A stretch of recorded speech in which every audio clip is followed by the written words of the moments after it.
Hi everyone and welcome back. This is Mindy Eggen, and in today's video I'm going to show you how to create two very clean and simple cards using the new stencil bundle from Gina K Designs and also debuting her long-awaited blending brushes. So this is a look at a Little Love layering stencil bundle. You're getting a 3 set of stencils, which is a layering stencil. You also have a coordinating die set, a small stamp set called a Little Love mini set, and then the Love and Shadow die set with that beautiful scripty font. If you've been following Gina K Designs, you know that she has been anticipating the release of her blending brushes. So here's a quick look at them, and I'm going to show you more of them in person. First, I wanted to give you a look at the actual stencil itself. So this is a 3-piece stencil set. And the bottom of them, I'm going to try and show you this up close, but the bottom left-hand corner is going to have some words etched into it. And it's going to show you layer 1, 2, and 3. It's really hard to see on camera, but it is really easy to read in person. So this is Flowers 1. There it is, Ruffle Flowers 1. So that is showing you that is the first layer of your stencil. Here is the second one, and it's also labeled at the very bottom corner. This is going to give you these beautiful kind of flowy leaves and those vines. And when I place that first one on top, you can see where those are going to be placed when you have these all stenciled onto your cardstock. And then this stencil is giving you some fine line details onto your leaves. Now you'll also notice that there are some circles in each corner of the stencil, and those are registration marks. So I'll show you how to use those, and that will help line up your stencil perfectly. Then I'm going to give you a look at the mini stamp set that's included in this kit. It has some small flower images on here. You can add designs to your cards, the scripty word love in that stamp image, and then some smaller sentiments. And I'm a huge fan of those smaller sentiments. I think they just go really great with word dies. This is the coordinating die set, which already comes unattached, so you don't need any snips to cut dies apart. And you can see you can cut out your images from your blended background that you create with the stencil. So there's the one for the vines. You have those kind of flowy leaves, and you're getting 2 of those so that they go both directions. And then there's also the flower to die cut out. So you can use it as a background or die cut them out and arrange it however you like. Now there's also this gorgeous scripty love die. You're getting the word cutout and that shadow layer. So I'll be using all of these in the video today. Here's a closer look at Gina K Designs blending brushes. They are white bristles and also white handle. So you can use whatever color you want on these. They're very easy to hold in your hand, and if you follow me personally on my channel, you know I'm a huge fan of ink blending and of blending brushes. Now also what you can get is this caddy to store your blending brushes in. I believe Make It by Marco made this. They have a lot of amazing products for blending brushes, and these just pop right into those slots. So they have it's forming a little circle on your desk, great for kind of keeping your space clean and tidy. And then the middle part, you can put different things then, whether you want to use, your tape runner or any kind of small item like that, you can fit right in the middle of these caddies. Now what you can also do and also pick up for your blending brushes are these little colored clips, and these help kind of color coordinate what colors you want to use on which brush. Now obviously when you use red ink with your blending brush, it's white bristles, so you're going to see that it's red, but maybe if you're looking from the back side of the brush, you can use these colored clips to tell you what color is on that blending brush. And what you do is you take that clip, you turn it on the side of the brush, and you just clip that right on and then turn it. And those just fasten on there really easy. So I went ahead and did that to all of my brushes. And there's red, there's pink, there's 2 different kinds of blue because we use dark blue and teal. So I went ahead and did all that on mine, and I just put them off in my caddy. And I'm going to start by creating a card using a piece of layering white cardstock from Gina K Designs cut to 6 by 6, or the same size as the stencil. So I am holding that down onto my glass surface here just with some low tack tape. You can use the thermal web tape or Post-it tape, whatever you have on hand. And I am going to start by actually doing some kind of multiple ink blending. That was the first go-to of mine. I like creating kind of ombre looks. So this one is a little bit more advanced, but I wanted to kind of get it out of the way, and I'll show you a simpler version later on in the video. So I'm starting with Passionate Pink and Sweet Mango ink from Gina K Designs. I'm just rubbing my brush onto the ink pad to pick up some of that ink, and I'm applying the Sweet Mango to the very center of these flowers. So remember, the bottom of these stencils tell me what layer this is. So this is layer 1. This is the first stencil I'm starting with, and just in some light-handed circular motion, I'm applying that ink right through the stencil. And if you're familiar with Gina K Designs layering white cardstock, you know it is a very super smooth cardstock and amazing for ink blending. So after I have that first layer down, I'm leaving my stencil in place, and I'm going to bring in Passionate Pink, and I'm using that with another blending brush. So this is going to be my dedicated pink blending brush. And I'm going to go around the outer edges of my ruffled flowers. Like I said, you don't have to do the two-tone. I just really love doing two-tone because I think it adds dimension to my flowers. So just really lightly going around, because those are very fine lines for that ruffled flower. So you don't want to press too hard. You don't really need a hard hand to do it. The more you go over the color, the darker it's going to be. So after I have my pink layer on there, I'm going to just carefully remove that low tack tape, and it's going to reveal that first layer of our background. So I'm going to come in then with my second layer, and I decided to put a little piece of that low tack tape behind my cardstock to kind of hold it in place on my glass surface. My glass surface I love for ink blending, but it also is pretty slippery. Now this is where those circles in the corners come in handy. They're the registration guides for you so that you can line your stencil up easily and everything will line up perfectly in place. So I did also put a little piece of that low tack tape onto my cardstock to hold that down to the mat on the bottom. And I'm also putting some on my stencil to hold that in place. Now I can always reuse these little pieces of tape.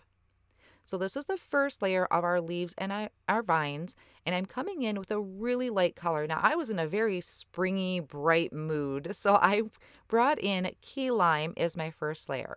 Now remember, the more you go over it, the darker it's going to be. Some of the areas on mine ended up being lighter than others, and that is completely okay. It's kind of one of the things I love about ink blending is there's just such a variation you can do with the colors, just depending on what you're using and how hard or how much ink you're adding. So that second layer, I'm just carefully removing that, and you can see how beautiful this is. I had kind of a swiping fingers there. I was really excited. Now I'm bringing in this third layer. So I'm also going to do a little bit of masking on this. This adds the details to your leaves, but I wanted the center of my flowers to be yellow. So I am taking little pieces of some Post-it tape, and I'm just covering up all of those centers. This was really easy to do. It didn't take much more time. And I'm covering up all those centers so I can come in with Lucky Clover. And I'm going over all of those detailed lines for the leaves. Now, after I have all these details on there, I'm not going to remove my stencil just yet. I'm leaving that in place, and I'm just going to take a cloth and I'm going to wipe away that excess ink off of the top of the stencil. I don't want to remove it because I still want to do the centers of my flowers, and yellow and green don't make a great mix. So I want to make sure that that green is off of the top of the stencil. Then I just kind of come in and I'm removing all of those little masks that I created. And then I'm going to come in with a wild dandelion. Now, for this one, it was a little tricky using a blending brush in some of those smaller areas. So a lot of times I'm tilting my brush to just get the very tippy top of my blending brush. I'll show you another way to do this later on in the video on my second card. So after that is done, I can once again just remove that low tack tape. And here is our completed background. Very bright, very springy, and it's so much fun. I love the flowing look of these leaves and these vines. So I'm going to set this one off on the side for a moment, and I'm going to do another background. This one's a little bit easier to do. This time I taped down some just plain copy paper to my work surface. I put a little bit of low tack tape behind my cardstock. This is 4¼ by 5½. Then I'm taking that first layer and I'm just lining that up on my background. Doesn't matter where, but I do want the registration marks to be off of my cardstock panel. That's going to help line this up perfectly. Then I'm going to bring in some red velvet ink, and I'm just going to apply that all over these flowers. I'm not doing any ombre ink blending here, just straight on red velvet for some beautiful bold red flowers on my background. And like I said earlier, you don't want to push too hard. These are very fine lines on those ruffled flowers, so you don't want to bend them or move them and make them shift. So just kind of a light hand, and the more ink you pick up with your brush and the more you go over it, the darker your flower is going to be. So once I have that done, removing that tape to reveal this first layer, and then I'll bring in that second layer. And I am using those circles in the corner to line this stencil up. Since we are using a smaller piece of cardstock, smaller than the stencil, those registration marks come in super handy. And then I'm just being aware of where I'm placing my purple tape here. I don't want to tape over any areas that I'm going to ink blend. And my first layer for my vines and my leaves is I'm using, I believe it is Jelly Bean Green. So I brought that in as my first color, as my base color.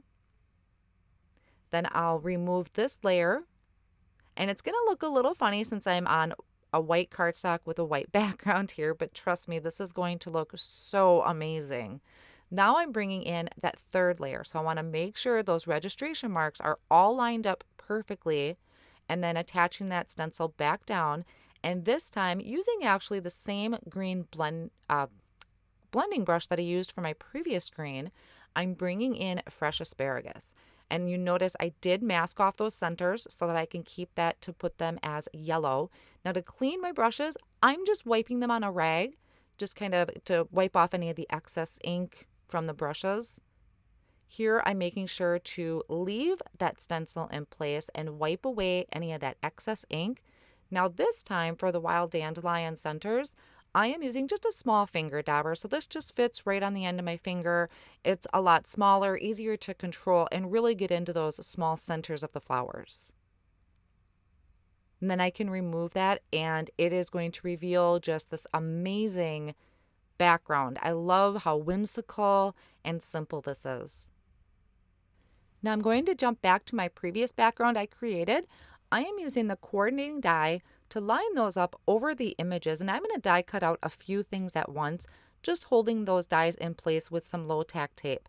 This allows you to be able to create dimension on your card if you want to add foam squares, or to arrange these in any way that you want to. So a lot of versatility out of this mini kit.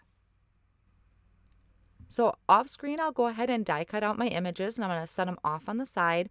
And since I have my die cut machine out, I went ahead and die cut that scripty word love out of white cardstock. And also I did some holographic cardstock, and I did some gold glitter cardstock. I'm going to layer this together 3 times. So I have 3 pieces of heavyweight cardstock cut, and I'm adding just little dots of glue to the back of this, and I'm going to layer it on top. So we're creating dimension since this is really skinny and fine and whimsical. Layering these together just give a really pretty look, but totally optional. And I like to use my tweezers to kind of help maneuver and squeeze those together to make sure it is lined up just right. Then I added that to the shadow layer that I die cut from black onyx cardstock. Beautiful. I just love that thin layer of that shadow back there. It's not too thick and not too thin. Now I'm going to work on stamping for both of the cards. I love these cute little sentiments on here. So I picked out 2 of them that were my favorites, and I'm lining them up onto some black onyx cardstock in my Misty. I want to make sure I'm spacing them out so I can die cut them out in a little bit. Now, since I hadn't used these before, I'm just taking my hand to kind of tap on them. That just helps remove any manufacturing residue that might be left on them and helps you for better stamping. Then I can prep my cardstock with an anti-static powder tool. I'm going to ink up these small sentiments in the Gina K Designs embossing ink, and I'll just give a light push. I don't want to push too hard and squish those letters. And then I'm going to take the Gina K Designs white embossing powder, sprinkle that over that, tap off any excess, and once my heat gun is really nice and hot, I'll bring it to my cardstock and melt that embossing powder. Now, when I was digging through my stash, I found the Master Layouts 3 had these perfect flags to cut out these sentiments. So I'm picking 2 small ones off of here, and I actually decided that I'm going to trim the flag edges off. I love that I have that option, but I much more prefer kind of the flat edges, and I love the simplicity of those simple sentiments. So I went ahead and I die cut my panel and a piece of black cardstock using the Master Layouts 2 die set. And I'm layering this onto heavyweight cardstock using my Gina K Designs tape runner. So this card will be 4 1/4 by 5 1/2, just layering those together. And I have that little pop of black in the background, which is a very signature look for Gina K Designs. And I love that I'm able to do this with the Master Layouts 2 die set. Then I'm adding my die cut word using the Connect glue, and I'm going to add that right in the bottom corner so that I'm leaving a lot of room for the beauty of that background. And for the smaller sentiment, I'm just going to add that with my tape runner. Now I did want to add just a little bit more something to the card, sparkle, shine, whatever you want to call it. So I was using the new Gina K Designs. I think these are the dewdrops. They're an embellishment that she has, and they're just very simple. They're clear, so they're hard to see in the picture, but I just love the look of them on the background. Now for my second card, I trimmed down some of my pieces and I'm layering them into the center of the cardstock, just having some of those flowy leaves popping out from behind my flowers. And I'm just adding them onto the cardstock with the tape runner. Now, I like that I'm able to kind of move things around before it's really adhered to the cardstock. So I can shift those flowers and everything around. And then once I'm happy, I can just push down really hard and the tape runner sticks really well to the cardstock. And then just finishing this off by adding that die cut word with the Connect glue and my skinny sentiment. I did use some black foam squares. So that finishes off my 2 very clean and simple cards using the new layering stencil bundle from Gina K Designs. I will have all of the supplies listed down below in the video description and over on my blog as well. And these cards really did come together so quickly. So I hope you enjoyed this. I hope this helps and it gives you some inspiration. Thank you so much for joining, and I'll see you again real soon.